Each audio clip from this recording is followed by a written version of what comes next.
नमस्कार। आज हम धर्म ग्रंथों से निकली एक ऐसी कहानी जानेंगे जो हमें बदलाव और उद्धार की ताकत के बारे में बताती है। ये कहानी है एक राजकुमार की। एक ऐसा राजकुमार जिसने अपने ही कर्मों की वजह से अपना सब कुछ खो दिया था, लेकिन फिर अनजाने में रखे गए एक व्रत ने उसकी किस्मत को हमेशा हमेशा के लिए बदल कर रख दिया। जरा सोचिए, भगवान कृष्ण खुद ये कह रहे हैं। ये शब्द इस व्रत के गहरे महत्व को दिखाते हैं। मतलब ये सिर्फ कोई रस्म या पूजा पाठ नहीं है, बल्कि ये भक्ति का वो सबसे ऊंचा रूप है जिसे बड़े बड़े यज्ञों से भी ज्यादा अहमियत दी गई है। तो आज का हमारा ये सफर कुछ ऐसा रहेगा। सबसे पहले हम जानेंगे कि आखिर ये व्रत इतना महान क्यों है। फिर हम उस राजकुमार की कहानी में उतरेंगे जिसका पतन हो चुका था। फिर देखेंगे कि कैसे एक अनजाने में हुई घटना ने सब कुछ बदल दिया। और फिर सुनेंगे उस दिव्य आवाज का रहस्य। और आखिर में जानेंगे कि उसे इनाम क्या मिला। अच्छा, तो ये कहानी शुरू कहां से होती है? इसकी जड़ें हैं ब्रह्मांड पुराण में, जहां राजा युधिष्ठिर और भगवान कृष्ण के बीच एक बातचीत हो रही है। युधिष्ठिर एक सवाल पूछते हैं। वो पौष मास के कृष्ण पक्ष की एकादशी के नाम और उसके महत्व के बारे में जानना चाहते हैं। और बस यहीं से इस महान व्रत का राज खुलना शुरू होता है। देखिए भगवान कृष्ण कितने कमाल के उदाहरणों से एकादशी की अहमियत समझाते हैं।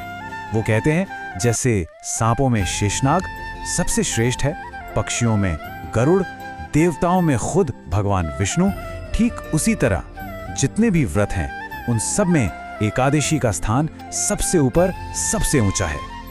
भगवान कृष्ण सफला एकादशी के दिन भगवान नारायण की पूजा का तरीका भी बताते हैं। कहते हैं कि नारियल, सुपारी, नींबू और अनार जैसे फल चढ़ाने चाहिए। ये एक बहुत ही सरल लेकिन गहरा तरीका है अपनी भक्ति दिखाने का, है ना? जैसे हम प्रकृति की सबसे अच्छी चीजें परमात्मा को सौंप रहे हों। तो इस व्रत को रखने के कुछ खास नियम हैं। फल चढ़ाना, धूप दीप से पूजा करना और सबसे जरूरी वैष्णवों के साथ रात भर जागरण करना। माना जाता है कि ये जागरण इतना शक्तिशाली है कि इसका फल हजारों सालों की तपस्या से भी कहीं ज्यादा मिलता है। चलिए अब सीधे उस कहानी पर आते हैं जो इस व्रत की चमत्कारी शक्ति को असल में दिखाती है। ये कहानी है चंपावती नगरी के राजा महिष्मता के बेटे राजकुमार लुम्भक की। एक ऐसा राजकुमार जो बिल्कुल भी वैसा नहीं था जैसा एक राजकुमार को होना चाहिए। लुम्भक राजा का सबसे बड़ा बेटा था, लेकिन वो पूरी तरह गलत रास्ते पर था। उसने अपने पिता की सारी दौलत बुरे कामों में उड़ा दी। इतना ही नहीं, वो ब्राह्मणों, वैष्णवों और यहाँ तक कि देवताओं का भी अपमान करता था। उसके काम इतने बुरे हो गए थे कि खुद उसके पिता ने उसे लुम्भक नाम दिया और उसे अपने राज्य से ही निकाल दिया। अब राज्य से निकाले जाने के बाद लुम्भक ने एक घने जंगल में पनाह ली। उसकी हालत इतनी खराब हो गई कि उसे अपना पेट भरने के लिए वहां से गुजरने वाले यात्रियों को लूटना पड़ता था। और यहीं से कहानी में एक जबरदस्त मोड़ आता है। लुम्भक ने जानबूझकर कोई व्रत नहीं रखा था, फिर भी किस्मत ने कुछ ऐसा खेल खेला कि अनजाने में ही उसने सफला एकादशी का पालन कर लिया। आइए देखते हैं ये हुआ कैसे। हुआ ये कि लुम्भक ने जंगल में एक बहुत पुराने बरगद के पेड़ के नीचे अपना ठिकाना बना लिया। अब ये कोई मामूली पेड़ नहीं था, बल्कि लोग उसे एक देवता की तरह पूजते थे और यही जगह उसके अनजाने व्रत की गवाह बनने वाले थी। तो दशमी की रात थी, कड़ाके की ठंड पड़ रही थी। उसके पास कपड़े भी नहीं थे, तो वो ठंड से कांपता रहा और पूरी रात सो नहीं पाया।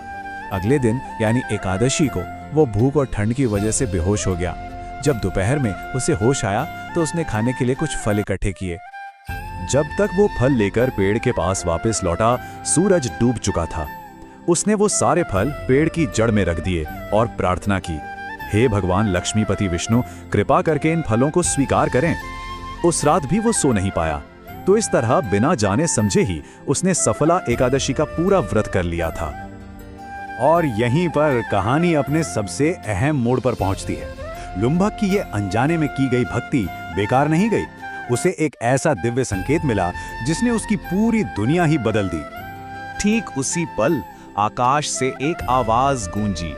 एक दिव्य आवाज ने कहा, हे राजकुमार, सफला एकादशी की कृपा से तुम्हें तुम्हारा राज्य वापस मिलेगा और तुम्हें एक पुत्र भी प्राप्त होगा।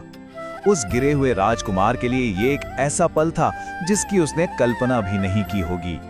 उस आकाशवाणी ने सिर्फ एक वादा नहीं किया, बल्कि उसने लुम्भक का दिल ही बदल दिया। उसका मन उसी पल भगवान विष्णु की भक्ति में डूब गया। ये कोई दिखावा नहीं था, ये एक सच्चा और तुरंत हुआ बदलाव था। तो अब हम कहानी के आखिरी हिस्से में हैं। यहाँ हम देखेंगे कि उस दिव्य वाणी का क्या असर हुआ और लुम्भक को अपने उस अनजाने व्रत का क्या फल मिला। वो दिव्य वाणी सच साबित हुई। लुम्भक अपने पिता के पास वापस गया और उसे अपना राजपाट वापस मिल गया।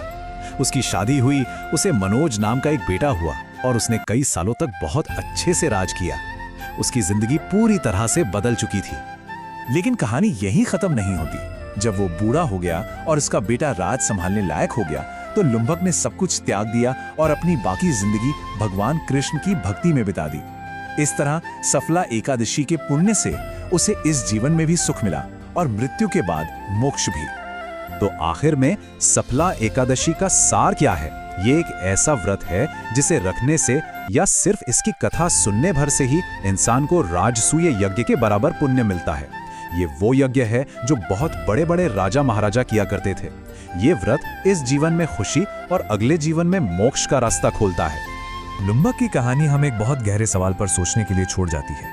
क्या भक्ति का एक छोटा सा काम, भले ही वो अनजाने में किया गया हो, सच में हमारे जीवन भर के कर्मों को बदलने की ताकत रखता है? इस पर सोचिएगा जरूर।